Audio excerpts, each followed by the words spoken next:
Got here.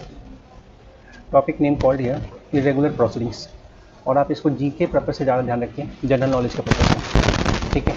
BNSS भारतीय नागरिक सुरक्षा संहिता के सबसे लास्ट में आता है, और यहाँ पे देखिए जरा सिचुएशन को क्या है। सबसे इंपॉर्टेंट फैक्टर यहाँ पे that's irregularities which do not vitiate the proceedings. देखो इरेगुलर प्रोसीडिंग्स अगर हम कहते हैं तो इरेगुलर मतलब क्या होता है कि वो काम कर लिए जो एज पर द प्रोविजन नहीं है, लॉ के अकॉर्डिंगली नहीं है। मतलब कोर्ट में ऐसा कुछ काम हो गया, पॉसिबल है, बहुत सारे एक्ट्स होते हैं, बहुत सारे सेक्शंस होते हैं उसके अंडर, और सबको सब कुछ याद नहीं रहता। अब कोर्ट में जब एक जज बैठते हैं ना, तो जज के सामने फाइल आया, केस का फाइल आया, और एक दिन में उनको तकरीबन 50 केसेस देखने पड़ते हैं, 50 केसेस उनके पास लिस्टेड होते हैं। तो ज़्यादातर जो उसमें इंपॉर्टेंट रोल होता है वो एडवोकेट्स का हो जाता है कि एडवोकेट्स कितने असिस्ट करते हैं जज को। अगर जज कहीं गलती करने जा रहे होते हैं तो एडवोकेट्स की ड्यूटी होती है कि वो उनको बताए, उनको रोके, या जज अपने से भी अवेयर हो और गलती ना करें। लेकिन कई बार ऐसा होता है कि मिस्टेक्स हो जाती हैं और चल जाता है, पता चलता है बाद में, सबसे बाद में जाके, लास्ट में जाके पता चलता है यार ये तो गलती हो गई।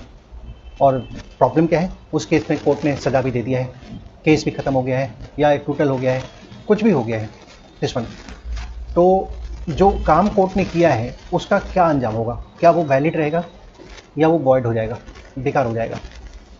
तो अब इसको दो पार्ट में डिवाइड करते हैं। फर्स्ट 507 में वो इरेगुलरिटीज जो विसिएट कर देगी प्रोसीडिंग्स को, मतलब वो कहेगा कि सारी प्रोसीडिंग्स जो है बेकार, बर्बाद, खराब हो गया, नो प्रॉब्लम। और एक वो गलतियां होती है जिससे कुछ नहीं होता, ठीक है चले जाने दो, छोड़ दो, दोनों तरह की गलतियां होती हैं। तो 506 वाली गलती हो जाए तो चल सकता है, और 507 वाली गलती हो जाए तो नहीं चलेगा। अब वो गलती क्या है अभी जरा समझिए। अब यहाँ देखिए कई सर्कमस्टेंस में अगर हम कोर्ट की बात करते हैं तो मैंने आपको पहले ही बताया था, कोर्ट में अगर हम क्रिमिनल कोर्ट की बात करें तो सबसे नीचे लेवल के ऑफिसर कौन होते हैं, इसमें जुडिशियल ऑफिसर जो सबसे नीचे लेवल के होते हैं वो कौन होते हैं, वो मैजिस्ट्रेट होते हैं, नहीं वो मैजिस्ट्रेट होते हैं। और मैजिस्ट्रेट के ऊपर कौन होता है, तो मैजिस्ट्रेट के ऊपर जो होता है वो सेशन जज होते हैं, ठीक है, सेशन जज होते हैं। तो मैजिस्ट्रेट का जो पावर होता है ना वो बड़ा लिमिटेड पावर होता है, और जज का जो पावर होता है वो वाइडर होता है। कई सर्कमस्टेंस में जहाँ पे लिखा है कि ये पावर मैजिस्ट्रेट का है, लेकिन जहाँ पे पावर मैजिस्ट्रेट की नहीं लिखी हुई है वो पावर फिर मैजिस्ट्रेट का नहीं होता है। तो कई बार ऐसा होता है कि मैजिस्ट्रेट अपने पावर्स को लिमिट से ज़्यादा एक्सरसाइज कर लेते हैं। अब देखो मैजिस्ट्रेट के भी को कहें तो दो तरह की स्पेसिफाई किया गया है। एक कहता है जुडिशियल मैजिस्ट्रेट, कौन सा क्लास, सेकंड क्लास, और एक जुडिशियल मैजिस्ट्रेट फर्स्ट क्लास कहा गया है। इसी फर्स्ट क्लास में से एक क्या बनेंगे, चीफ जुडिशियल मैजिस्ट्रेट होते हैं। इसी में से क्या होते हैं, एडिशनल चीफ जुडिशियल मैजिस्ट्रेट होते हैं।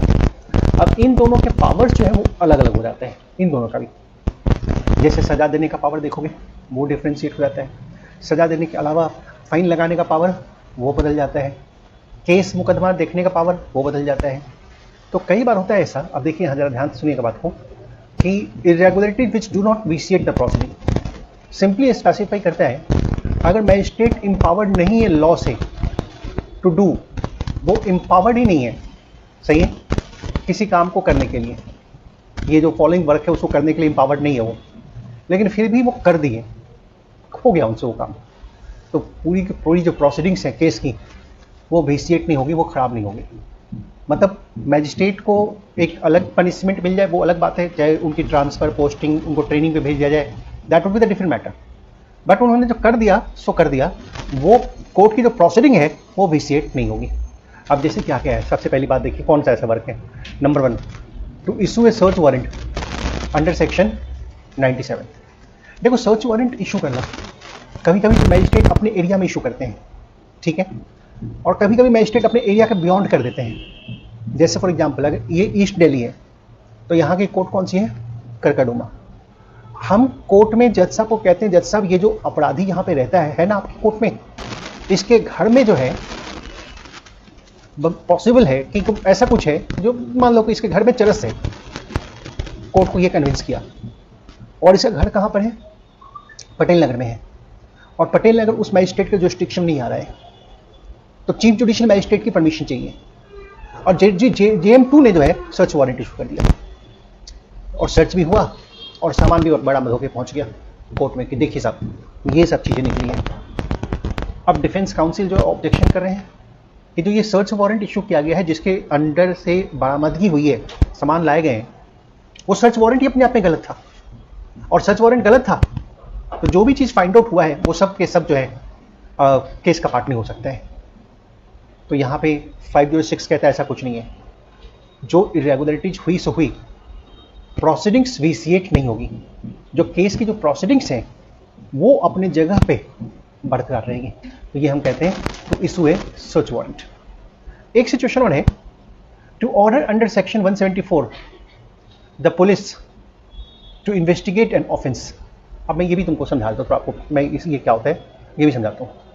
देखो एक नॉर्मल बात है, कभी भी अगर आपको लगता है कि कोई ऑफेंस हुआ है तो आप क्या करोगे, पुलिस को रिपोर्ट करोगे, और पुलिस नहीं सुनती है तो डीसीपी के पास जाओगे, और डीसीपी ने भी नहीं सुना, एफआईआर दर्ज नहीं किया, तो क्या करोगे, तो कहते हैं एक मैजिस्ट्रेट के पास जो है एक एप्लीकेशन लगानी पड़ती है कि साहब इसको डायरेक्शन दे पुलिस को कि पुलिस जो है एफआईआर रजिस्टर करके हमारे केस को इन्वेस्टिगेट करे। अब होता क्या है ना, मैजिस्ट्रेट को भी यहाँ कुछ देखना पड़ता है कि जिस बात के लिए आप आए हो वो ऑफेंस जो है एक क्रिमिनल ऑफेंस होनी चाहिए। मतलब वो ऑफेंस क्या होना चाहिए, सिविल ऑफेंस नहीं होना चाहिए, पहली बात। और दूसरी बात, मैजिस्ट्रेट जो डायरेक्शन देंगे ना वो कॉग्नाइजेबल ऑफेंस के लिए देंगे, नॉन कॉग्नाइजेबल ऑफेंस के लिए नहीं देंगे। अब मैंने आपको सबको पहले cognisable offence non cognisable offence समझाया हुआ है। क्या होता है, कॉग्नाइजेबल वो होती है जिसमें पुलिस ऑफिसर बिना वारंट का अरेस्ट कर सकता है, और नॉन कॉग्नाइजेबल कौन होता है जिसमें पुलिस वारंट के बिना अरेस्ट नहीं कर सकती। तो नॉन कॉग्नाइजेबल ऑफेंस को पुलिस इन्वेस्टिगेट नहीं करती है। और सपोज करो कि कंप्लेंट ऐसा था जो नॉन कॉग्नाइजेबल था और मैजिस्ट्रेट ने डायरेक्शन दे दिया कि पुलिस को कि पुलिस इन्वेस्टिगेट कीजिए, तो क्या प्रोसीडिंग विसिएट होगी? आंसर कहा नहीं, प्रोसीडिंग विसिएट नहीं होगी। ठीक है। अच्छा, next point, to hold an inquest under section 196। Inquest means क्या होता है? देखो, पुलिस एक इंक्वेस्ट रिपोर्ट बनाती है। जैसे फॉर एग्जांपल कोई इंसान अचानक से डेथ हो गई उसकी, है ना, एक्सीडेंट में डेथ हो गया, कहीं भी कोई डेथ हो गया, तो अब उसकी डेथ से कनेक्टेड जितने भी इंफॉर्मेशंस हैं पुलिस अपने एक फाइल में उसको दर्ज करती है मैजिस्ट्रेट के डायरेक्शंस के अकॉर्डिंगली। मैजिस्ट्रेट कहते हैं कि इसका इंक्वेस्ट रिपोर्ट बनाओ। चलो, ये बात हो सकती है। प्रोसेस इशू करना under section 207 for the apprehension of person with in his local jurisdiction who committed an offence outside the limit of such jurisdictions. देखो, एक एक करके पॉइंट समझते हैं। पहले सबसे पहला पॉइंट हमारे पास क्या था? The first point what we got there, to issue what, search warrant. आपको सर्च वारंट इशू करना था। दूसरा क्या था? ऑर्डर करना, सेक्शन नंबर 174। होल्ड करना क्या? Inquest report under section 196। Issue करना प्रोसेस अंडर सेक्शन व्हाट, 207 में। और एक बात ये है, कॉग्निजेंस लेना ऑफेंस का कॉग्निजेंस लेना। और यहाँ पे पॉइंट स्पेसिफाइड है, just to take the cognizance of the offence under section 210। Offence का कॉग्निजेंस लेना। ऑफेंस का कॉग्निजेंस लेने का मतलब क्या होता है? जब पुलिस एक चार्जशीट देती है मैजिस्ट्रेट को कि सर देखिए इसने चीटिंग किया, लोगों के साथ चीटिंग किया और इसने नकली पेपर बनाए, तो मैजिस्ट्रेट बोलेंगे ठीक है, ये कौन से सेक्शन में अपराध हुआ है?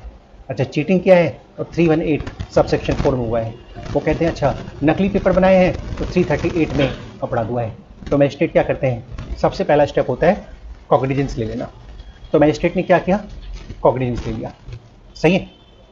अब मैजिस्ट्रेट ने कॉग्निजेंस ले लिया, पूरा मुकदमा चल गया। बाद में पता चला कि जिस चीज़ को चीटिंग कह रहे हैं वो चीटिंग कानून के हिसाब से है ही नहीं। वो चीटिंग क्या है? कानून के हिसाब से चीटिंग नहीं। अब जैसे मैं आपको बताता हूँ, एक पर्सन है, सपोज करो एक पर्सन है, उसको कहीं लिफ्ट चाहिए, हाईवे पे खड़ा है, उसको लिफ्ट चाहिए, कोई लिफ्ट दे नहीं रहा है, तो वो पेट दर्द का बहाना करके सड़क पे लेट गया। उधर से गाड़ी आई, गाड़ी देख के रोक दी कि भाई वो कोई जख्मी इंसान है, और फटाफट उसको गाड़ी में बिठा लिया और बिल्कुल हाईवे पे चले जा रहा है। उसको जयपुर जाना था, गाड़ी को भी जयपुर जाना था। वो ऐसे बैठे बैठे जयपुर पहुंच गया। जयपुर पहुंचते ही उठ के बैठ गया, अरे मैं तो ठीक था, मुझे तो लिफ्ट चाहिए था, जिस वजह से मैंने ये किया। अब बताओ, ये चीटिंग कहलाएगा? ये चीटिंग कहलाएगा या नहीं? बोलिए। हाँ, अपने फायदे के लिए किया। नहीं, सीधा सीधा बोलो, उसको चीटिंग कहलाएगा कि नहीं कहलाएगा? ये चीटिंग कहलाएगा नहीं कहलाएगा?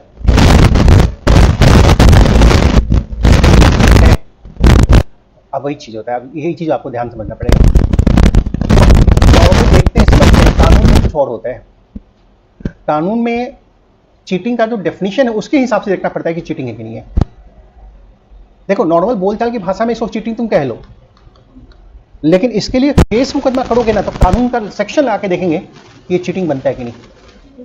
और 318 कहता है 3 चीज होना चाहिए तब चीटिंग है। पहला, नंबर 1, इंसान झूठ बोले, मतलब डिसीव करे। नंबर 2, सामने वाला उसके झूठ पे यकीन करके उसके साथ कॉन्ट्रैक्ट करे।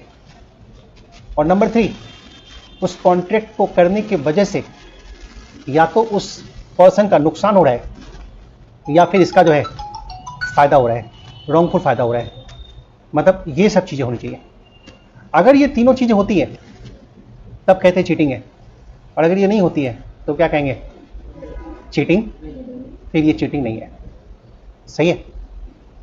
तो इसमें ऐसा कुछ हो रहा है, कोई लॉस हो रहा है जिसकी गाड़ी में लिफ्ट लिया, नहीं ले हो रहा है, तो फिर क्या है? वो चीटिंग नहीं कहलाएगा। लेकिन कोर्ट में मामला गया और यही कहानी बताएगी। लेकिन इसका तो फायदा हो रहा है। किसका? तो जिसने झूठ बोला उसका तो फायदा हो रहा है। उसका क्या फायदा हो गया? वो बिना पैसे के ऐसे ही किया तो उस तरह का फायदा नहीं होता, कहते हैं कोई उस तरह के फायदे को नहीं कहते हैं फायदा। यहाँ पर ये एक बार कॉल आ रहा है मुझे।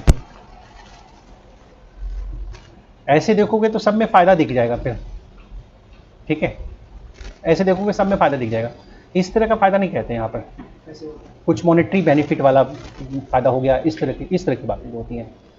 कमर्शियल बेनिफिट कुछ हो रहा है, ठीक है?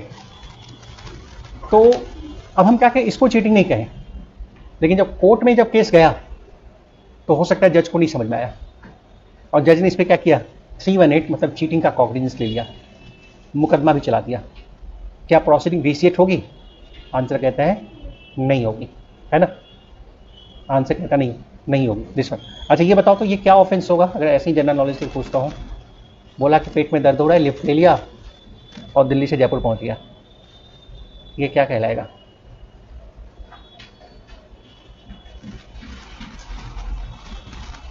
व्हाट इट मे बी, ये क्या कहलाएगा? What this thing it may,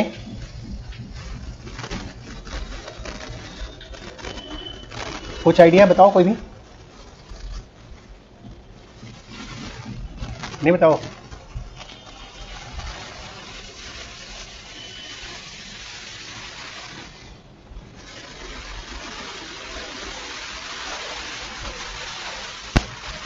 नहीं बताएंगे? कोई आइडिया? पढ़ा है अभी पढ़ा है, थोड़े दिन हुए पढ़ने का। That's not the criminal offence. Criminal offence तो कुछ है ही नहीं है। ये कहलाएगा क्या? टॉर्ट्स। ये कहलाएगा टॉर्ट। ये क्या कहलाएगा? एक सिविल रॉन्ग कहलाएगा, ठीक है? That is just a civil wrong. और जब ये टॉर्ट कहलाएगा तो टॉर्ट भी कैसे कहलाएगा? एक डॉक्ट्रिन होती है, आपने पढ़ा होगा, डैमनम साइने इंजूरिया और इंजूरिया साइने डैमनम। याद है दोनों क्या होता है? डैमनम साइने इंजूरिया और इंजूरिया साइने डैमनम। डैमनम साइने इंजूरिया में क्या कहते हैं? Damage without injury. टॉर्ट्स होते हैं, डैमेज तो हुआ, इंजरी कुछ भी नहीं है। डैमेज हुआ है, इंजरी कुछ भी नहीं है, तो ये टॉर्ट्स जो है नहीं है। इंजरी विदाउट डैमेज, ये टॉर्ट्स है। नहीं, injury without damage, that is the torts, that may be the one. तो वो गाड़ी पे लिफ्ट ले लेना मैक्सिमम टू मैक्सिमम क्या कहलाएगा? टॉर्ट कहलाएगा। ये पॉसिबल है, ऑफेंस के कैटेगरी में स्पेसिफाइड नहीं होगा, है ना? वो आई थी एक फिल्म श्री 420, श्री 420 देखा है? 420 नाम क्यों रखा है? क्योंकि आईपीसी में पहले सेक्शन होता था चीटिंग का, कौन सा? 420। तो सेक्शन के नाम पे ही फिल्म बना दिया श्री 420। और श्री 420 फिल्म शुरू ही ऐसी ही होती हैं, राज कपूर गाना गाते जाते हैं, फिर पेट में दर्द का बहाना लेके लेट जाते हैं और लिफ्ट लेके बॉम्बे पहुंच जाते हैं, और वही दिखाता है कि ये पहला चीटिंग है। और कमाल की बात, उस फिल्म में जितनी भी चीज़ें दिखाई गई है चीटिंग के कैटेगरी में बहुत सारी चीज़ें नहीं आती जो चीटिंग का डेफिनेशन में नहीं है। ठीक है, तो हम यहाँ पे चलो ठीक है, अब यहाँ आगे बात करते हैं। तो अब हम यहाँ क्या आपको बताए थे, to take the cognizance of an offense under clause E, clause B, clause F of section number 210। ठीक है, अच्छा, यहाँ पे केस को मेक ओवर करना, to make over the case under subsection 2 section 212। इसमें क्या कहते हैं, मैजिस्ट्रेट सेशन कोर्ट के पास केस को मेक ओवर कर देते हैं, ट्रांसफर कर देते हैं, कमिट कर देते हैं एक तरह से, ये देख लो। या फिर टेंडर पार्डन, माफ़ी करना, दैट वाज, इसमें कुछ गलती हुई है। रिकॉल करना केस और ट्राई करना under section 450, session court case को ट्राई करती है। सेल करना प्रॉपर्टी अंडर सेक्शन 504 505, एरोनस ने किसी की प्रॉपर्टी को अटैच करके बेच दिया। तो ये सारी इरेगुलरिटीज़ हैं, लेकिन इन इरेगुलरिटीज़ के वजह से जो केस की जो प्रोसीडिंग्स है वो प्रोसीडिंग्स विसिएट नहीं होगी, वो अपनी जगह पे बरकरार रहेगी। So that is called a से लेकर के आई तक का क्लॉज। ठीक है, यहाँ तक that is clause A to I, this one the point called here. ठीक है, नेक्स्ट पॉइंट 507 पे आते हैं। अब देखो 507 में क्या कहता है, 507 में सिंपली क्या है, इरेगुलरिटीज विच विसिएट द प्रोसीडिंग्स। अब अगर ये इरेगुलरिटीज हो जाएगी ना तो केस विसिएट हो जाएगी, सही है, ये केस जो है विसिएट हो जाएगा। जैसे क्या क्या, अटैच करना सेल प्रॉपर्टी, कोर्ट जो है प्रॉपर्टी की अटैचमेंट करती है, प्रॉपर्टी को सेल करती है। जैसे हम कहते हैं ना, बड़ा नॉर्मल सा फंडा है, अगर कोर्ट किसी को बुलाती है कि तुम आ जाओ हमारे कोर्ट में अपीयर हो जाओ, तो उसको क्या भेजती है, समन। क्या भेजेगी, समन भेजेगी। अगर समन से वो पर्सन नहीं आए तो फिर क्या भेजेगी, फिर इश्यू करेगी उसके खिलाफ बेलेबल वारंट। और अगर बेलेबल वारंट से भी नहीं आए तो पुलिस को बोलेगी इसको अरेस्ट करके लाओ, मतलब नॉन बेलेबल वारंट। और अगर नॉन बेलेबल वारंट से भी नहीं आए तो कोर्ट उसकी प्रॉपर्टी के लिए जो है अटैचमेंट ऑर्डर इशू कर देती है। पहले तो प्रोक्लेम्ड ऑफेंडर डिक्लेयर करती है, फिर उसकी क्या करती है, अटैचमेंट, मतलब जो उसके नाम पे जो प्रॉपर्टी है उसको बेच दो, उसका घर बेच दो, उसकी गाड़ी बेच दो, कोर्ट ये ऑर्डर कर देगी।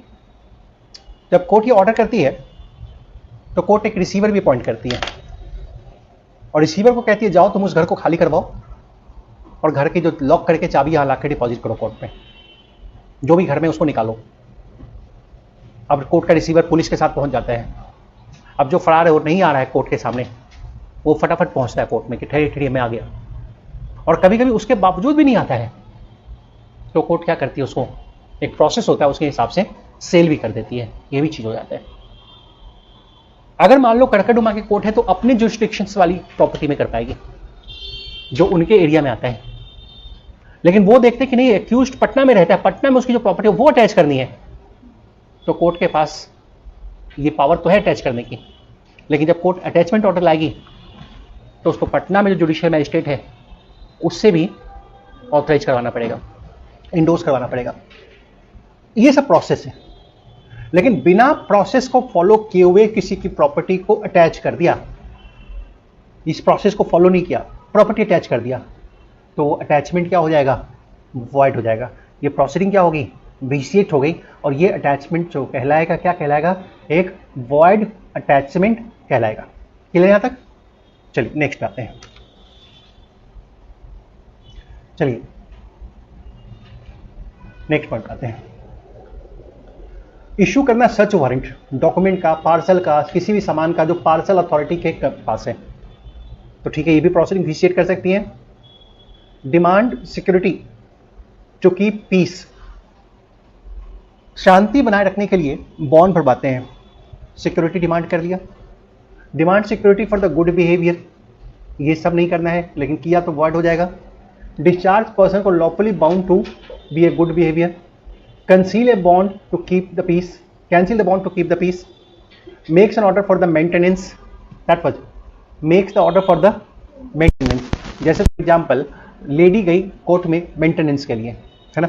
कई बार देखते हो ना कि हस्बैंड वाइफ का डिस्प्यूट होता है, ठीक है, और दोनों का सेपरेशन हो गया, दोनों अलग अलग हो गए, तो कानून में इस वाइफ के पास जो है कई सारे प्रोविजन हैं जो यूज़ करके अपने हस्बैंड से पैसे ले सकती है।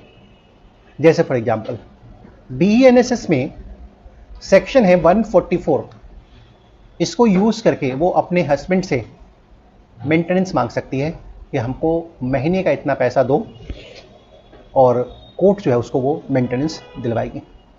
और भी एक्ट है, protection of women against the domestic violence act में लेडी के पास ये राइट होता है, अगर वो चाहती कि नहीं अपने ससुराल वाले घर में रहे, तो वो कोर्ट को बोलेगी कि साहब हमें रेसिडेंस ऑर्डर दे दीजिए, जज साहब हमको रेसिडेंस ऑर्डर दीजिए, ससुराल वाले हमें घर में नहीं रहने देते। जज भी बोलेंगे ओके डन, वो एक रेसिडेंस ऑर्डर दे देंगे कि अब जाओ तुम अपने ससुराल में रहो, तुम्हें एक सेपरेट रूम मिलेगा, किचन मिलेगा, सब मिलेगा तुम्हें, और जहाँ ससुराल वाले कुछ किए, लड़ाई झगड़े किए, पुलिस डेडिकेटेड रहेगी तुम्हारे लिए, बस पुलिस को कॉल करना, वो उठा के ले जाएंगी सबको। देखो कितना पावरफुल बना दिया। अब वो घर में रहने लगी, अब थोड़ी बदमाश है तो क्या करेगी, जानबूझ के एलिगेशन लगाएगी कि मुझे परेशान किया, मुझे वो परेशान किया, फिर जाके कोर्ट में 2 कंप्लेंट दे देगी। अब बोलेगी मुझे प्रोटेक्शन ऑर्डर चाहिए, मेरा हस्बैंड, मेरा फादर इन लॉ ये सब मुझे हैरेस करते हैं, तो कोर्ट एक प्रोटेक्शन ऑर्डर भी दे देगी। इसमें क्या हो सकता है, उन सबको ही उस घर से बाहर रहने को कह सकती है कि तुम इस सब घर से बाहर रहो। बहुत बढ़िया कानून है ये भी। इस कानून में भी मेंटेनेंस मांग सकती हैं, है ना। लेकिन अभी हम फिलहाल BENSS की बात करते हैं। यहाँ पे 144 में लेडी के पास पावर होती है कि वो कोर्ट से जाए, और कोर्ट में अगर वो कुछ बातों को प्रूफ कर दे, पहला नंबर 1 कि उसका जो हस्बैंड है एक एबल बॉडी है अर्निंग करने के लिए, मतलब हाथ पैर सही सलामत है उसके, वो अर्न कर सकता है, नहीं करता वो अलग बात है, वो कर सकता है अर्न। दूसरा उनको ये बताना पड़ेगा कि वो अनेबल टू मेंटेन है, अपने आप को अनेबल टू मेंटेन है, नहीं मेंटेन कर पाएंगे। तीसरा, जो इनका सेपरेशन का रीजन है वो जेन्युइन है, वाकई लड़ाई झगड़े होते थे जिसकी वजह से वो सेपरेट हुई हैं। चौथा, वो आपस के कंसेंट से अलग नहीं रह रही हैं। और पांचवा, उनकी कोई एडल्ट्री नहीं है। अब चलिए, makes an order for the maintenance. Maintenance समझ गए। तो मेंटेनेंस क्या होता है, कोर्ट देती है किसको, लेडी को। तो क्या क्या लेडी को प्रूफ करने होते हैं। नंबर 1, उसका हस्बैंड जो है एक एबल बॉडी पर्सन है, पैसे कमा सकता है। दूसरा, वो लेडी अनेबल टू मेंटेन है, खुद को अनेबल टू मेंटेन है। तीसरा क्या है उनके पास, तीसरा सिचुएशन क्या है कि उनके जो सेपरेशंस हैं उनके रीजन्स हैं, एक वैलिड रीजन है, म्यूचुअल कंसेंट से वो अलग नहीं रह रहे हैं। और चौथा क्या है, नेक्स्ट पॉइंट, कि उनकी कोई एडल्ट्री नहीं है, एडल्ट्री नहीं है, उनकी कोई एडल्ट्री नहीं है। अगर इन पांचों को प्रूफ कर देती है तो वैसे सर्कमस्टेंस में जो है मेंटेनेंस मिलता है। अच्छा, प्रूफ करने की भी जरूरत नहीं होती है, ऐसा नहीं कि बैठ के सबूत तबूत ला के प्रूफ करना होता है। एक एफिडेविट लिख के दे देती है, वो सब मान लिया जाता है, यस डन। एक कोर्ट में एफिडेविट दे दिया ये सब बातों की, और ये मान लेते हैं कि यस ये डन है, कोई प्रॉब्लम नहीं है, यहाँ पे ये चीज़ हो गया। तो अगर इन चीज़ों को स्पेसिफाई किया जाता है, एबल बॉडी है, अनेबल टू मेंटेन है, सेपरेट रहने का रीजन, तो अब इसमें क्या होता है, मेंटेनेंस मिल जाता है। अब कई बार होता है कि जो मेंटेनेंस जब मांग देती है कोर्ट, तो लेडी की एफिडेविट लेती है, एफिडेविट में देखती है पांचों बातें हैं कि नहीं है, लिखा हुआ है कि नहीं सारी बातें। हो सकता है कोई बात मिसिंग है, कोई बात मिसिंग है, और फिर भी कोर्ट ने क्या किया है, मेंटेनेंस दे दिया है। जैसे फॉर एग्जांपल उसने लिखा ही नहीं कि वो अपने आप को मेंटेन करने में अनेबल है, उसने लिखा ही नहीं इस बात को, और कोर्ट ने मेंटेनेंस भी दे दिया, पिटीशन में कहीं लिखा ही नहीं है। तो वो जो मेंटेनेंस दिया ना, क्या वो वैलिड होगा या वैलिड नहीं होगा। तो वही चीज़ कहता है, makes an order for the maintenance, ये गलत किया है, प्रोसीजर के अकॉर्डिंगली नहीं किया है, तो प्रोसीडिंग्स क्या हो जाएगी उसकी, वो प्रोसीडिंग हो जाएगी वीसीएट, फिर वो प्रोसीडिंग क्या हो जाएगी, वीसीएट हो जाएगी। ठीक है, यहाँ तक that was the point. Next point पे आइएगा, makes an order under section 152 as to what, local nuisance. Local nuisance कई होते हैं जिसके अगेंस्ट कोर्ट ऑर्डर देती है टाइम टू टाइम, प्रोहिबिट करती है पर्सन को कि आगे न्यूसेंस नहीं करो। कोई भी order part C, part D, chapter 11, या makes cognizance of offence under clause C of subsection 1 under section 210 cognizance लेती है ऑफेंस का, किसमें 210(1)(c) में। इसमें क्या होता है, आप कोर्ट को कंप्लेंट देते हैं कि हमारे साथ ये हुआ वो हुआ, पूरी डिटेल बताते हैं, कोर्ट बोलती है आओ स्टेटमेंट दो, कोर्ट क्या करती है उस चीज़ का कॉग्निजेंस लेती है और केस को आगे बढ़ाती है। ट्राई करती है ऑफेंडर को, ठीक है, ऑफेंडर को ट्राई किया, ट्राई कर रहे ऑफेंडर, समरी ट्रायल कर रही है शॉर्टकट में, सेंटेंस पास कर रही है, डिसाइड कर रही है अपील को, 438 में कॉल कर रही है, रिवाइज कर रही है अपने ऑर्डर को अंडर सेक्शन 491, रिवाइज कर रही है। तो ये सारी की सारी चीज़ें क्या हो जाएंगी, वॉइड हो जाएंगी। अगर ये तरीका गलत है तो यहाँ पे क्या हो जाएगा, ये सब चीज़ें वॉइड हो जाएंगी। तो ये चीज़ हमारा कहता है सेक्शन नंबर 507। तो अब देखो दो बातें आपने पढ़ा, एक पढ़ा सेक्शन नंबर 506 और एक पढ़ा हमने सेक्शन नंबर 507। हमने 506 में जो पढ़ा उसमें प्रोसीडिंग क्या हो जाती है, विसिएट हो जाती नहीं होती है, इसमें क्या हो जाती है, विसिएट हो जाती है। तो दो अलग अलग चीज़ें और अलग अलग समय, ये एक लिस्ट रखोगे बना करके ताकि पता चले कि हाँ भाई इसमें प्रोसीडिंग विसिएट होती है, इसमें प्रोसीडिंग विसिएट नहीं होती है। That is the matter concern with section number 506 and 508। छोटी छोटी बातें आएंगी भी, सब जीके से कनेक्टेड होगी और इसको हम अकॉर्डिंगली फाइंड आउट करते हैं। अब आगे देखिए थोड़ा समझ करके, देखिए जरा एक एक करके सेक्शन 508 यहाँ समझिए, अभी ध्यान से, अभी ध्यान दीजिएगा।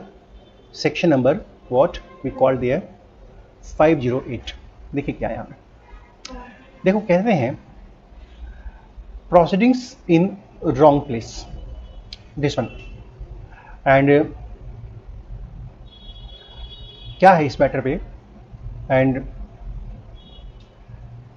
होता क्या है, अभी मैं क्वेश्चन पूछता हूँ फिर अपने आप आंसर करेंगे। हर एक क्रिमिनल केस का अपना एक जुरिस्डिक्शन होता है कि हाँ भाई ये केस यहाँ चलेगा, ये केस वहाँ चलेगा। और नॉर्मली जहाँ क्राइम होता है जुरिस्डिक्शन क्या होता है वही बनता है। लेकिन कभी कभी ना कन्फ्यूजन हो जाता है कि जुरिस्डिक्शन कहाँ बने, कन्फ्यूजन हो जाता है।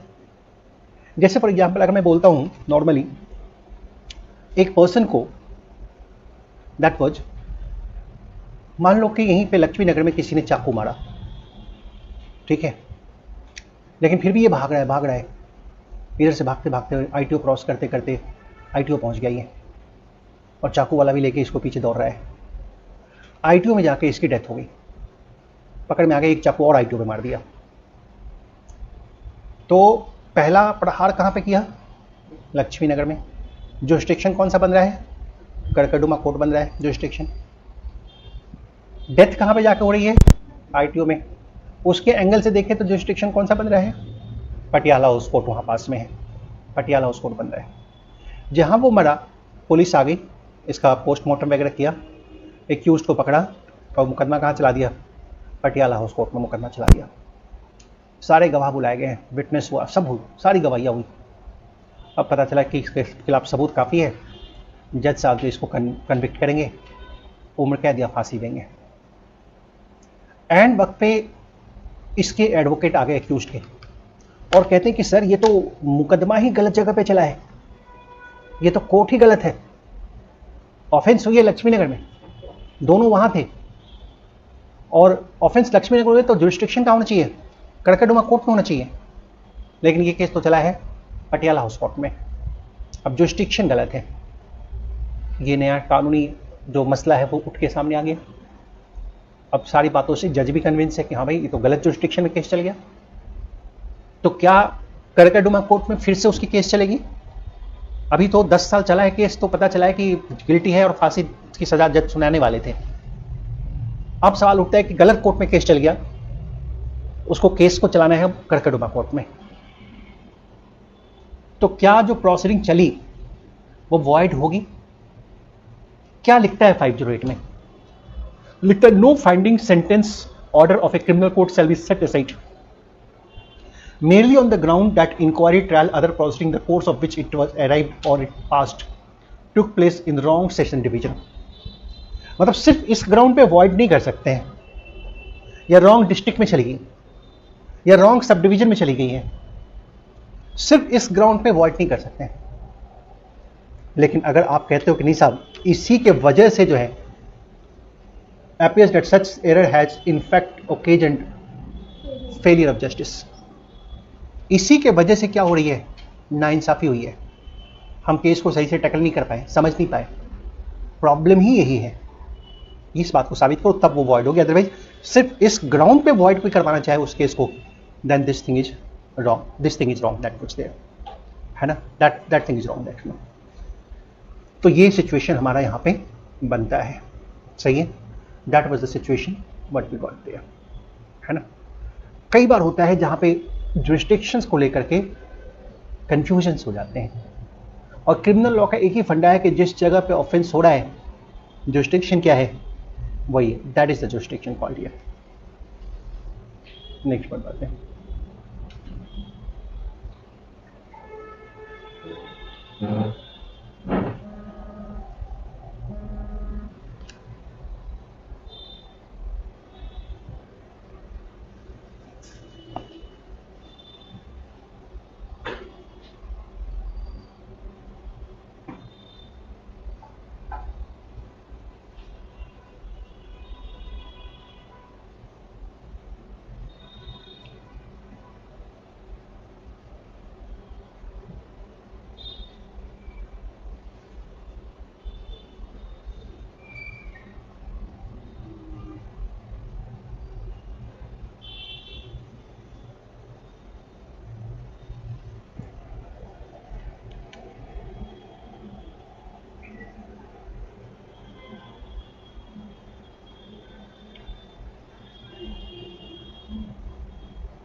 Just minute.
ठीक है, okay, fine fine.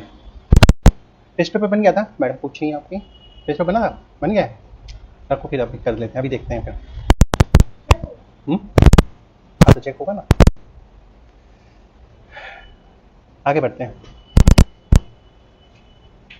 Non compliance of the provision of section 183 and 316, let's see. And पहले थोड़ा सा रीड करता हूँ फिर तुमको समझाता हूँ। फिर इसमें दिस वन,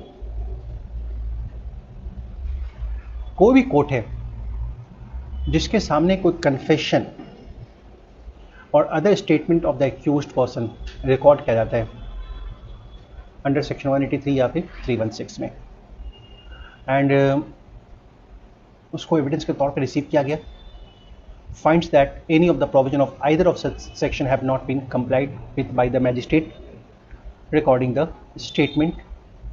तो अच्छा, पहले 183 या 316 एक बार समझा देता हूँ क्या होता है ना। देखो, नॉर्मली क्या होता है कि एक पर्सन कोई ऑफेंस करता है, जुर्म करता है, तो पुलिस उसको पकड़ी, अब पुलिस उससे पकड़ के पूछती है कि बताओ तुमने क्या किया, कैसे किया, क्या क्या किया, और वो पुलिस को बता देता है। क्या पुलिस को जो उसने जो बताया, क्या उसके बेसिस पे उसको सजा हो सकती है? उसके बेसिस पे उसको सजा नहीं हो सकती, क्योंकि पुलिस को जो स्टेटमेंट देते हैं ना, उस स्टेटमेंट की जो लीगल वैल्यू है वो नहीं होती है। मतलब चाहे पुलिस को कुछ भी बोल दो, सारे जुर्म पुलिस के सामने एडमिट कर लो, उस बेसिस के ऊपर सजा नहीं हो सकती, कन्विक्शन नहीं हो सकता। अब ऐसा ना करो कि पुलिस को कुछ भी मुंह उठा के बोल दो, वो तो लिख लेंगे और लिख के कोर्ट में जाके दे देंगे कि जज साहब देखिए मेरे को ये बताया, स्टेटमेंट दिया, बयान दिया मेरे सामने, तो क्या कोर्ट वैल्यू करेगी? जब सजा देने की बारी है तो इग्नोर कर देगी, लेकिन अगर बेल एप्लीकेशन लगी है तब तो जरूर वैल्यू करेगी, क्योंकि बेल एप्लीकेशन में जो बातें कंसीडर की जाती है वो स्टेटमेंट ही कंसीडर किया जाता है, उसी बेसिस पे रिजेक्ट होता है बेल। तो कुल मिलाकर फंडा ये है, मेन अगर हम कन्विक्शन की बात करते हैं तो पुलिस को सामने जो दिया हुआ बयान है उसकी वैल्यू नहीं होती है, सही, जिसको हम 161 का बयान कहते हैं पुलिस को दिया। थोड़ा आगे बढ़ते हैं, लेकिन अगर वही पुलिस कहती है चल चल तुम्हारा स्टेटमेंट मैजिस्ट्रेट साहब के पास करवाते हैं, हमारी तो वैल्यू ही नहीं है, कानून हमारी वैल्यू नहीं करता, लेकिन चलो कोर्ट ले चलते हैं, कोर्ट में तुम्हारी स्टेटमेंट करवा देते हैं। उस पर्सन को लेके गया पुलिस, कहाँ पे लेके गई? कोर्ट में। अब बोला अब बोलिए मैजिस्ट्रेट के पास, वहाँ जज बैठे हैं, मैजिस्ट्रेट जज ही हैं, वो कहते हैं कि देखो तुम बोलना चाहते हो, कुछ बोलना चाहते हो मुझे? वो बोला हाँ मैं बोलना चाहता हूँ। तो सुन लो, जो तुम बोलोगे ये तुम्हारे खिलाफ यूज़ होगा, तुम्हारे ऊपर कोई प्रेशर नहीं है, तुम ना बोलना चाहो तो नहीं बोल सकते हो, ठीक है, तुम्हारे ऊपर कोई प्रेशर नहीं है। वो बोलेगा ठीक है फिर भी मैं बोलना चाहता हूँ, कोई प्रेशर नहीं है, मैं बिल्कुल होश आवाज़ में बोलना चाहता हूँ। अब वो मैजिस्ट्रेट के सामने बोलेगा और मैजिस्ट्रेट उसको क्या करेंगे? रिकॉर्ड करेंगे, और जब मैजिस्ट्रेट अपने ऑर्डर को पास करेंगे तो वो ये भी लिखेंगे कि मैंने इसको सब बता दिया था कि तुम अगर कन्फेशन देना चाहते हो तो वो कन्फेशन तुम्हारे खिलाफ यूज़ होगा और तुम कन्फेशन देने के लिए बाउंड नहीं हो। ये मैजिस्ट्रेट भी अपने ऑर्डर में लिखेंगे चीज़ों को, और वो पर्सन भी लिखेगा, और दोनों की एफिडेविट रहेगी, दोनों की एफिडेविट रहेगी, ठीक है ना। अब उसको बोलेगा तुम बोलो, अब वो बोलेगा, मैजिस्ट्रेट रिकॉर्ड करेंगे और ये एक सबूत का पार्ट बन जाएगा। और आने वाले समय में अगर सब कुछ सही ही चला तो उसके अपने ही स्टेटमेंट के बेसिस पे कोर्ट उसको सजा दे देगी, चाहे दूसरी सबूत आ रहे नहीं आ रहे हैं, उसके अपनी स्टेटमेंट के बेसिस पे जज उसको सजा दे देंगे, ठीक है। जैसे होता है ना, बहुत सिचुएशन होता है, बसंत कुंज में एक बॉय एक गर्ल दोनों साथ रहते थे, क्या नाम था उसका? श्रद्धा वालकर केस, श्रद्धा मर्डर केस काफी पॉपुलर हुआ था अभी, है ना, आफ्ताब जो लड़के का नाम था, और दोनों में लड़ाई हुई और श्रद्धा को मार दिया आफ्ताब ने, और फिर डेड बॉडी उसकी जो होती है उसको डिस्पोज ऑफ करने के लिए क्या किया, बॉडी के टुकड़े किए और टुकड़े करके बसंत कुंज के जंगल में डाल दिया। अब ये पता कैसे चला? उसने खुद बताया पुलिस को, जब श्रद्धा नहीं मिल रही थी तो पेरेंट्स दिल्ली पहुंचे, ढूंढ रहे हैं, नहीं मिल रही है, पुलिस में कंप्लेंट किया, पुलिस ने आफ्ताब को पकड़ा, मारा पीटा, टॉर्चर किया। आफ्ताब ने सब सच सच बताया कि मैंने ऐसे ऐसे मारा और बॉडी को जो है डिस्पोज ऑफ कर दिया, इतने टुकड़े किए बॉडी के और फेंक दिया, ठीक है। ये स्टेटमेंट किसको दिया? पुलिस को दिया। पुलिस को जब स्टेटमेंट दिया ना, उस स्टेटमेंट के बेसिस पे उसका बेल कैंसिल हो गया पुलिस को। और रहा सवाल क्या उसको सजा होगी उस स्टेटमेंट के बेसिस पे? बिल्कुल नहीं होगी। पुलिस को दिया हुआ स्टेटमेंट के बेसिस पे अगर police leading evidence find out कर लेती है तब वो सबूत का काम बनता है। जैसे वो कहता है कि मैंने बॉडी के टुकड़े जो है जंगल में फेंक दिए, अब जंगल से वो उन बॉडी पार्ट्स को बरामद कर ले, डीएनए करवा ले, यहाँ सारे उसी का है, श्रद्धा का ही है, तब ये सबूत बनेगा। लेकिन इस वाकयात का 2 साल हो चुका था, अब वो क्या मिलने वाला है? कुछ नहीं मिलने वाला। तो that is completely the blind case. और पुलिस के पास स्टेटमेंट क्या है? सिर्फ स्टेटमेंट है, और वो भी वो स्टेटमेंट जो पुलिस ने उसको मारपीट करके, 3rd डिग्री दे करके, टॉर्चर करके वो लिया है, वैसा स्टेटमेंट है, सिर्फ वो स्टेटमेंट है। अब उसको सजा दिलवाना है तो कैसे दिलवाएंगे? तो अब एक रास्ता है, जो बात उसने पुलिस को कहा वही बात अगर वो कोर्ट में बोल दे, जज के सामने, मैजिस्ट्रेट के सामने, यही बयान होता है इसका 183 का। अगर वो उस बयान को मैजिस्ट्रेट के सामने बोल दे, मतलब कन्फेशन दे दे, तब फिर वो क्या करेगा? सबूत का काम करेगा। अब पुलिस वाले ने उसको बोला कि चलो जैसे तुमने मुझे बोला है वैसे ही मैजिस्ट्रेट के सामने बोल दो, वो भी बोल देना, वैसे ही बोलना। अब देखो, लोगों को उस वक्त इतना नहीं समझ में आता है कि मैजिस्ट्रेट के सामने ले जा बोले हम पलट जाते हैं, कोई वकील से मिलने ही नहीं देता। तो कहते हैं ना, कहते हैं कि एडवोकेट से मिलने का राइट होता है। पुलिस वाले ऐसे माहौल बना के रखते हैं कि वो ना तो एडवोकेट से मिले, ना उसके कोई रिलेटिव मिले, जब तक इन्वेस्टिगेशन चलिए, जब तक मैजिस्ट्रेट के पास बयान नहीं हो जाता वो किसी को मिलने ही नहीं देंगे, कोई ना कोई बहाना बना के छोड़ देंगे। अब उसको ले गया, कोर्ट में प्रेजेंट कर दिया, और कोर्ट में पहले से ही पीट पिटा के लाया हुआ, उसको खूब पीटा है कि भाई मैजिस्ट्रेट के सामने तुमको यही बोलना है। है ना, तुमको यही बोलना है। जो पर्सन रात भर उसको पीटा है वो भी वहीं खड़ा रहेगा, मैजिस्ट्रेट भी रहेंगे, मैजिस्ट्रेट उसको समझाएंगे कि भाई देखो, अगर तुम नहीं बोलना चाहते हो तो मत बोलो, लेकिन बोलोगे तो तुम्हारे खिलाफ यूज़ होगा, तुम्हारे ऊपर कोई कंपल्सन नहीं है। शायद मैजिस्ट्रेट की बात से एक्यूज को थोड़ी हिम्मत मिलती है, वो बोलेगा नहीं नहीं कुछ नहीं बोला है सर, ऐसे ही ले आया मुझे पुलिस वाला। अब पुलिस वाला भी बोलेगा ये तो मेरा सारा मेहनत बर्बाद कर दिया, लेके चले जाएगा फिर से थाना में, रात भर फिर सारे पुलिस वाले मिलकर उसको पीटेंगे। कल बोलेगा मैं फिर जाके अब बताऊंगा मैजिस्ट्रेट के पास। सही है, पीटे है वो बात तो बताएगा ही नहीं, क्योंकि वो क्या बोलेगा पेपर, क्योंकि पहले ही मेडिकल करवा के ले गया है उसको ले जाएगा मेडिकल करवाने, और मेडिकल में डॉक्टर लिख के देगा बॉडी सही सलामत, नो खरोच, कोई कुछ नहीं, कोई फ्रैक्चर नहीं है, कुछ नहीं है, बिल्कुल मस्त है पर्सन। सही है, चाहे हाथ पैर में 10 निशान पड़े हों, मेन जज जो है MLC मेडिकल रिपोर्ट देखेंगे, ओके तुम फाइन हो, कन्फेशन देना है, अब खुद ही बोलेगा हाँ, क्योंकि अगर वो ना बोला तो जेल में फिर से पिटाई होगी, तो ये थोड़ी प्रॉब्लम रहती है। अब मैजिस्ट्रेट के पास अगर कन्फेशन दे दिया, कई लोग होते हैं जो पिटाई झेल जाते हैं, वो बिल्कुल नहीं देते हैं, नहीं देना है कन्फेशन, तो ठीक है वो सही है, तब वो मैटर। तो अब मैजिस्ट्रेट के सामने कन्फेशन दे दिया, मैजिस्ट्रेट ने एफिडेविट ले ली, अपनी एफिडेविट लगा ली, सब कर दिया, और मैजिस्ट्रेट के सामने सारे जुर्म कबूल कर लिए, जैसे जैसे किया था सब बता दिया उससे। अब वो जो पेपर बनाना वो कोर्ट में सबूत का काम करेगा, और उसके बेसिस पे उसको क्या होगी, सजा भी हो जाएगी कोर्ट में। ठीक है, ये तो एक वो स्टेटमेंट होता है 183 में। दूसरा एक और स्टेटमेंट कोर्ट में होता है 316 में, ये भी स्टेटमेंट होता है। ये स्टेटमेंट तब होता है बहुत आगे चल करके ये स्टेटमेंट होगा। जैसे फॉर एग्जांपल कोर्ट में पहले क्या होता है, चार्जशीट फाइल हुआ, जज ने केस का कॉग्निजेंस लिया, और कॉग्निजेंस लेने के बाद जो इंक्वायरी करवानी थी वो इंक्वायरी करवाया, फिर पुलिस क्या करती है, केस की चार्जशीट फाइल करती है। चार्जशीट फाइल होने के बाद चार्ज फ्रेम होता है, चार्ज फ्रेम होने के बाद अब स्टेटमेंट्स होते हैं एक एक करके। पहले किसका स्टेटमेंट होगा, पहले प्रोसिक्यूशन की तरफ से स्टेटमेंट होगा, तो हम कहते हैं प्रोसिक्यूशन एविडेंस पहले होगी। तो प्रोसिक्यूशन मतलब सरकार के जितने भी गवाह होंगे, मतलब पुलिस के जो गवाह होंगे, विक्टिम के जो गवाह होंगे, उसको कोर्ट में एक एक करके बुलाया जाएगा, वो कोर्ट में गवाही में बैठेगा, उसकी क्रॉस एग्जामिनेशन होगी, मतलब अपोजिट काउंसिल जो होंगे, फिर जो डिफेंस के होंगे वो उससे क्रॉस एग्जामिनेशन करेंगे, उससे पूछेंगे कि हाँ बताओ ऐसा कैसे हो गया, तुम इसको कैसे जानते हो, ये पूरी सब चीज़ रिकॉर्ड किया जाएगा। तो ये सब जो स्टेटमेंट होता है ना, दैट इज कॉल्ड 316 की स्टेटमेंट होती है। इवन एक्यूज्ड से पूछेगा फिर, तो ये सारे स्टेटमेंट चलते हैं कोर्ट में।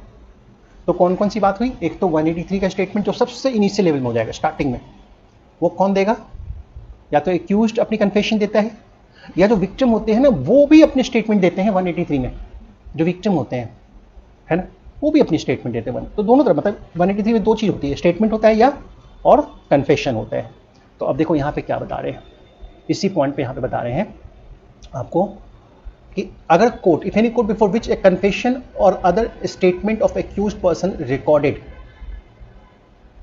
या फिर purporting to be recorded under section 183 और section 316 is tendered or has been received, सही है, or has been received in evidence, find that the provision of either of section have not been complied with by the magistrate recording the statement। अब सुनिए, comply नहीं किया provision, तो कहते हैं it may notwithstanding anything contained in section 94 of the भारतीय साक्ष्य अधिनियम take evidence in regard to such non-compliance and may, if satisfied, such non-compliance has not injured the accused in his defense on the merits and that he duly made the statement recorded, admit such a statement।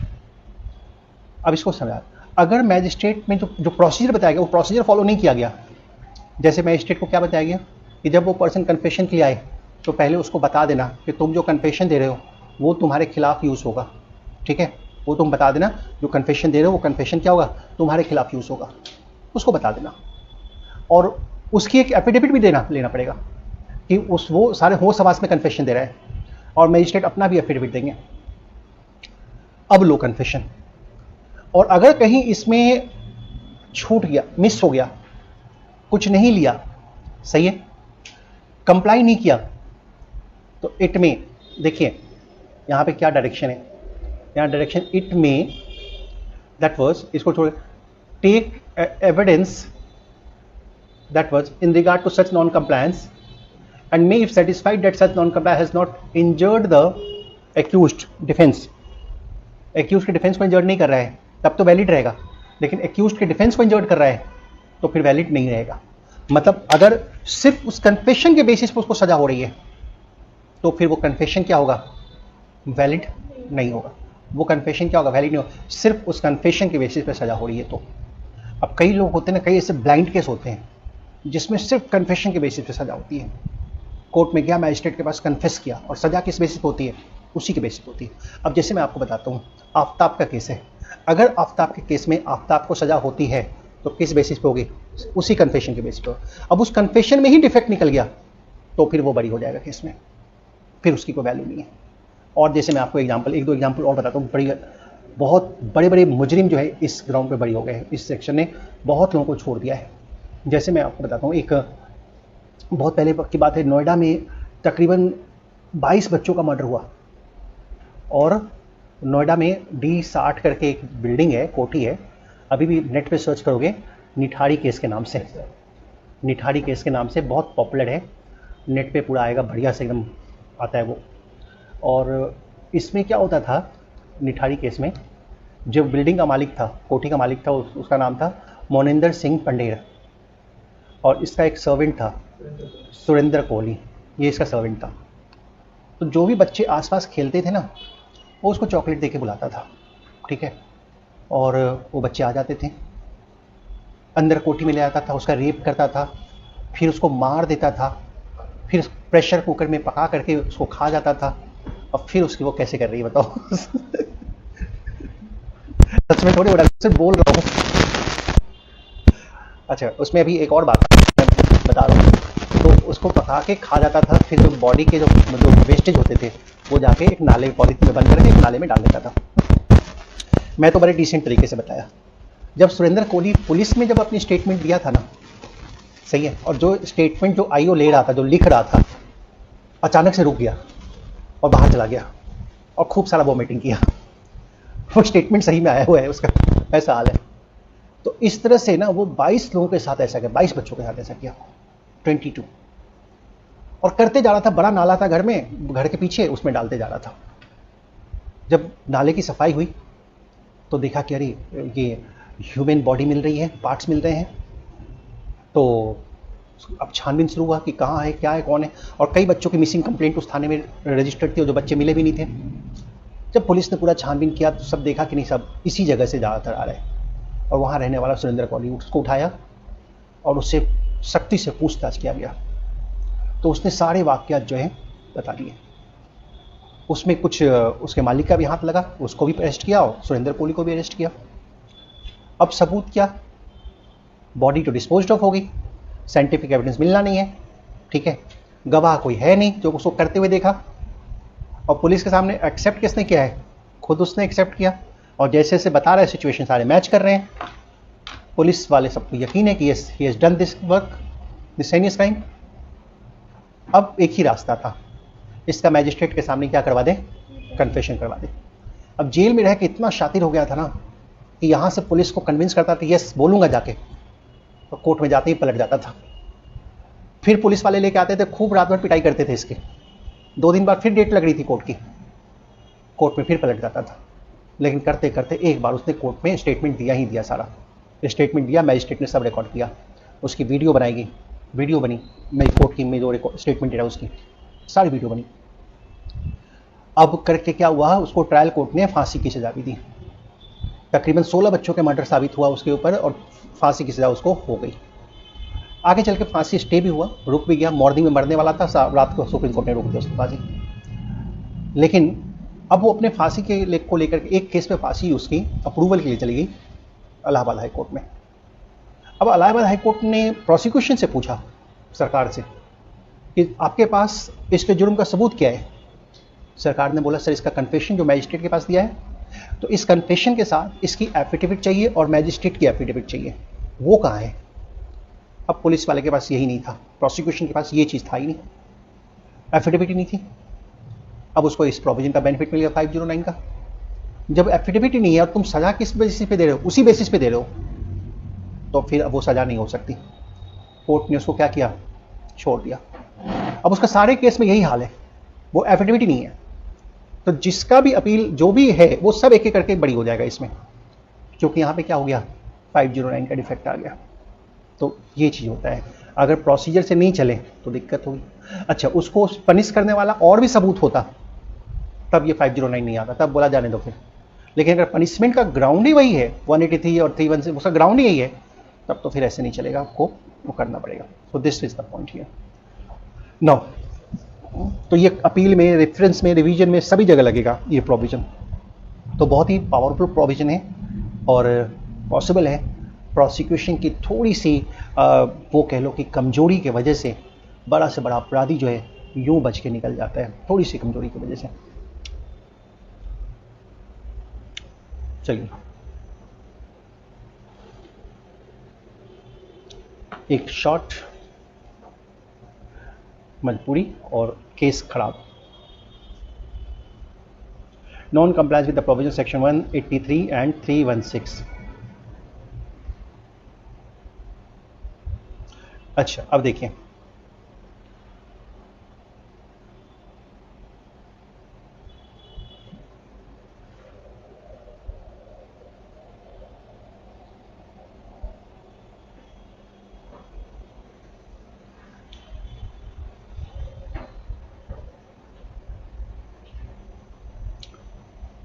now effect of omission to frame or absence or error in charge। Charge समझते हो ना? Charge का मतलब होता है कि इंसान ने जो अपराध किया है उस अपराध के बेसिस पे कौन से सेक्शंस लगे हैं उसके ऊपर, उस अपराध के बेसिस पे सेक्शंस कौन से लगे हैं, ठीक है, दिस वन। अच्छा, एक सिचुएशन बताओ सोच करके मुझे, normally just try and think a provision. एक वाक्य बता रहा हूं, बताना कि कौन सा जुर्म होगा ये। देखो, गीता की जो मदर इन लॉ है मीता, इसने गीता की ज्वेलरी ली, ठीक है, और कहा कि मुझे 2 पहनने के लिए कहीं पार्टी फंक्शन में जाना है, और गीता ने सारी ज्वेलरी दे दी अपनी मदर इन लॉ को। ये गई पार्टी फंक्शन में पहन के, लेकिन लौटते वक्त अपने किसी रिलेटिव के घर पे वो सारी ज्वेलरी रख दी।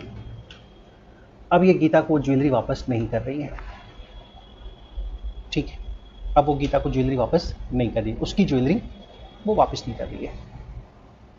बताओ मीता ने कौन सा ऑफेंस किया है? What the kind of offence the Meeta has done? If you are the magistrate, under which provision will take the cognizance of the offence? या इसने कोई ऑफेंस ही नहीं किया है, सिविल केस है, कोई ऑफेंस नहीं है। What do you think on that? करा है। मीता का कहना है कि ये ज्वेलरी हमने इसको गिफ्ट दिया था शादी में, अब नहीं बनती हमारी इससे, नहीं, ले लिया वापस, नहीं देंगे। बताओ जुर्म किया है या नहीं किया है? उसको झूठ बोल करके उसकी ज्वेलरी उससे ले ली, है ना? क्या ये ऑफेंस है? और कौन सा ऑफेंस होगा? क्या होगा? चीटिंग?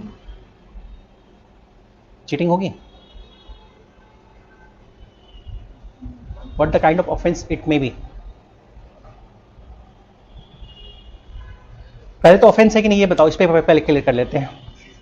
नकुल, क्या विचार है, जुर्म है कि नहीं है?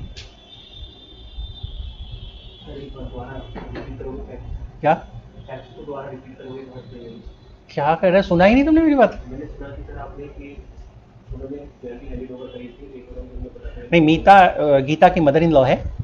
गीता को बोला अपनी ज्वेलरी मुझे दे दो जो तुम्हें मैंने गिफ्ट में दिया था शादी के वक्त, वो सारी ज्वेलरी मुझे दे दो, कहीं पहन के जाना है। गीता ने दे दिया। अब मीता का मन बदल गया, मीता ने वो ज्वेलरी उसको वापस नहीं की, अपने किसी फ्रेंड के घर पे रख दिया, वो ज्वेलरी उसको वापस नहीं कर रही है, ठीक है। मीता वो ज्वेलरी गीता को वापस नहीं कर रही है। अब गीता कह रही है ये जुर्म है, क्रिमिनल केस है। मीता का कहना है कोई क्रिमिनल केस नहीं है। पहले तो बताओ क्रिमिनल केस है या नहीं है, और है तो कौन सा?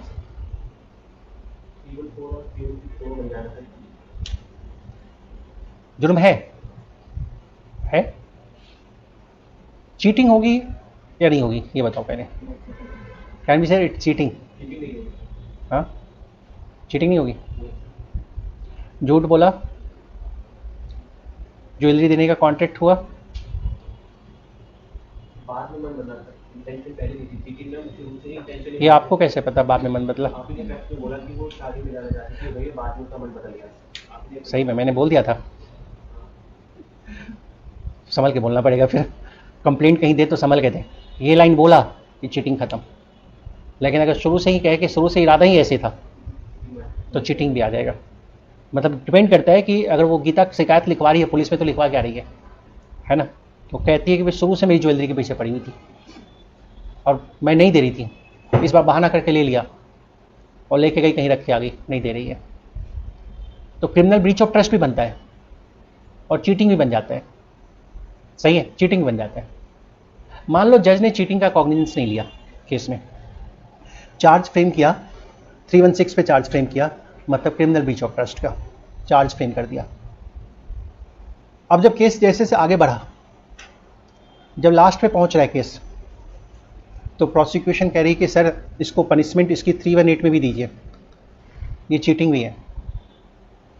अब जज कह रहे चीटिंग पे कैसे दूं भाई, ना हमने कॉग्निजेंस लिया, ना हमने चार्ज में लिखा उसको 318 को, तो मैं चीटिंग का सजा कैसे दूं अब फाइनल स्टेज में? अब मैं चीटिंग का पनिशमेंट कैसे दूं? ठीक है, तो 510 कुछ रास्ता दिखाता है। ठहरो, ये कहता है कि no finding sentence order by a court of competent jurisdiction shall be deemed to be invalid. क्या? merely on the ground that no charge was framed or on the error, omission, irregularity in the charge including any misjoinder of the charge।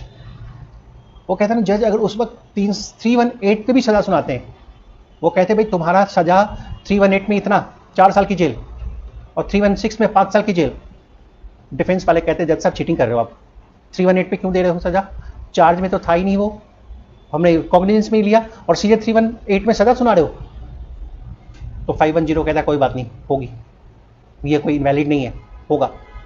लेकिन defence कहता है कि नहीं साहब, अगर ये आप मेरे को पहले से जोड़ दिए होते तो मैं इसका डिफेंस लेके चलता, तो मेरा इसका अलग डिफेंस था कि ये चीटिंग नहीं है, हमने चीटिंग किया ही नहीं। हम इंटेंशन पे बोलते कि हमारा शुरू से इंटेंशन नहीं था, अभी तो आपने 318 ऐड ही नहीं किया था, तो हमने तो इंटेंशन पे बात ही नहीं की, केस चलती रही, आर्गुमेंट होता रहा। हमारा तो क्रॉस एग्जामिनेशन होता, तब भी हम उससे पूछते इंटेंशन के बारे में और इंटेंशन को साथ लेकर के चलते। सही है। अब जज बोलते हैं बात तो आप सही कह रहे हो, अगर हम शुरू से लेके चलते 318 तो आपका डिफेंस का जो लेवल होता वो कुछ और होता। फिर चूंकि हमने शुरू से नहीं लिया हुआ है और आपको सीधे सजा सुना रहे इसका, तो वैसे सर्कमस्टेंस में फिर 318 जो है वैलिड नहीं होगा, मतलब चीटिंग यहाँ पे वैलिड नहीं होगा। यही बात यहाँ पे लिख दिया है साइड से, देखो क्या कहते हैं। Unless in the opinion of court of appeal, confirmation or revision, a failure of justice has in fact been occasioned thereby। आप स्टार्टिंग में 318 नहीं जोड़े चार्ज में, इसकी वजह से क्या हुई है?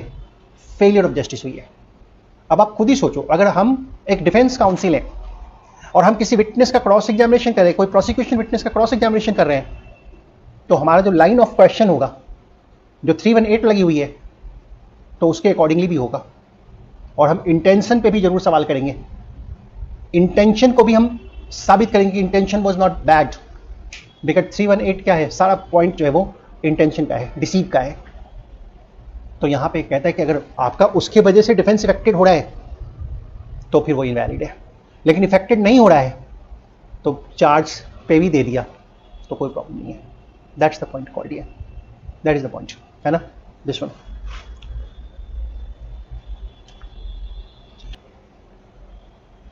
And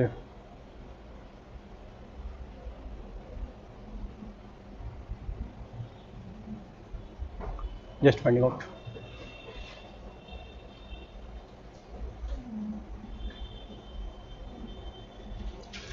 अब देखिए,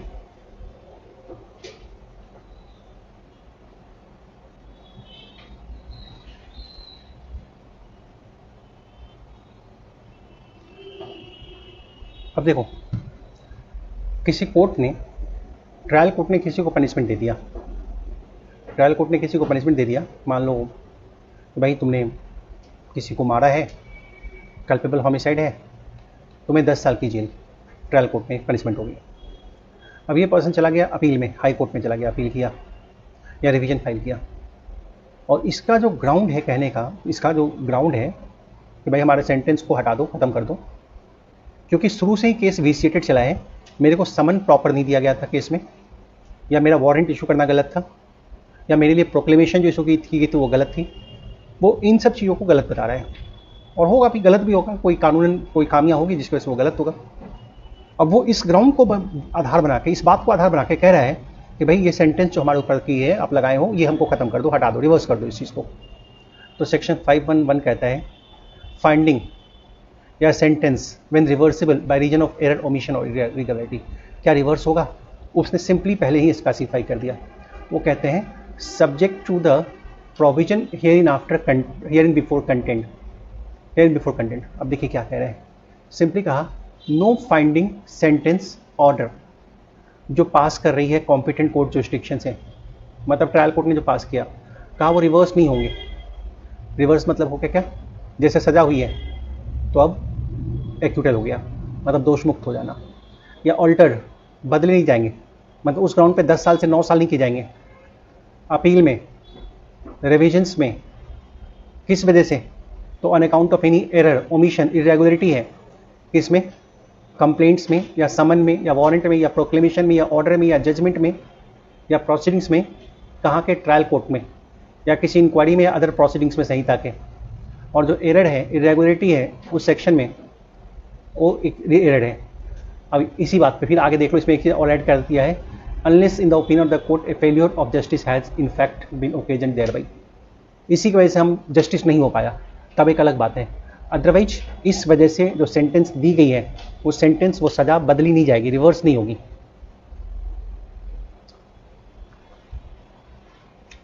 वो सज़ा रिवर्स नहीं होगी, ठीक है।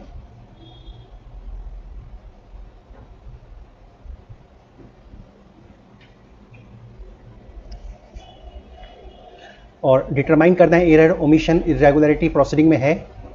एरर, इरेगुलरिटी जो है sanction that was for the prosecution of a failure of justice है कि नहीं है, तो कोर्ट क्या देखेगी, whether the objection should have been raised at earlier stage or not. अगर फेलियर ऑफ जस्टिस है तो उसकी वजह से रिवर्स कर देते हैं, लेकिन फिर वो देखेंगे कि जो फेलियर ऑफ जस्टिस आप एक्सक्यूज बता रहे हो वो आप इनिशियल स्टेज में रेज किए थे कि नहीं इस ग्राउंड को। अगर रेज किए थे इनिशियल स्टेज में, स्टार्टिंग में, then it's okay, otherwise not okay, ठीक है।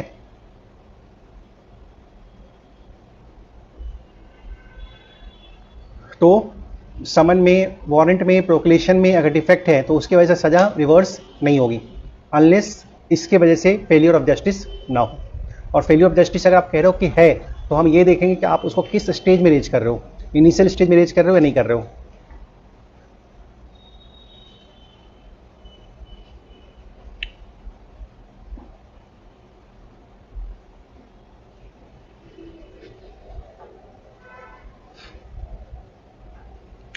If defect or error not to make attachment unlawful. अच्छा,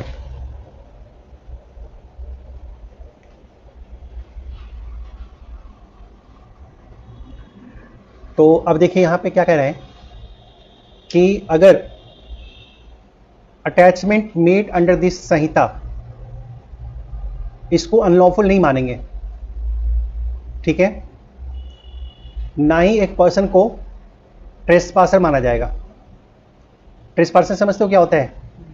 ट्रेसपासर जैसे ये आपका घर है और इस घर में बिना कोई आपकी परमिशन के घुस जाता है तो उसको क्या कहते हैं? ट्रेसपासर। और इस ऑफेंस को क्या कहेंगे? ट्रेसपास। और इसके लिए आईपीसी का सेक्शन 448 है। सजा कितने दिन का देता है? 6 महीने का। कोई अगर किसी के घर में ट्रेसपास करता है तो कितने दिन की सजा है? 6 महीने की, ठीक है। अच्छा, किसी का ये दुकान है और दुकान में घुस गया बिना उसकी इजाज़त के, तो क्या ट्रेसपास होगा? तो होगा ट्रेसपास? बोलिए, ट्रेसपास होगा? नहीं, फिर ट्रेसपास नहीं होगा, क्योंकि दुकान क्या होती है? पब्लिक प्लेस होता है। Shop is the public place. Public place पे ट्रेसपास नहीं हो सकती है, तो यहाँ ट्रेसपास का ऑफेंस नहीं होगा। इस क्लासरूम में कोई हमारी इजाज़त के बिना एंटर कर जाता है, क्या ट्रेसपास कहलाएगा?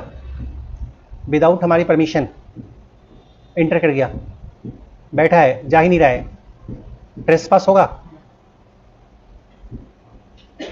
ट्रेसपास कहेंगे इसको? नहीं।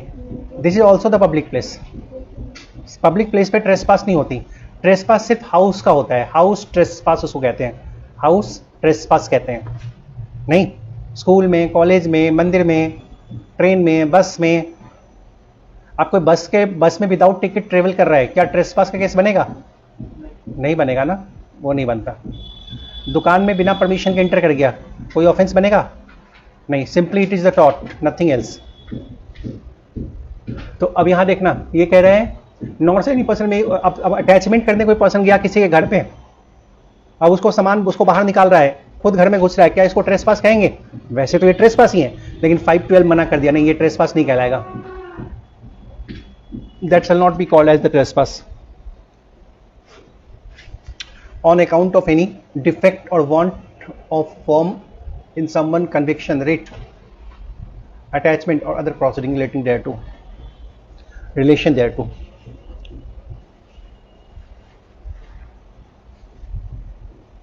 सही है?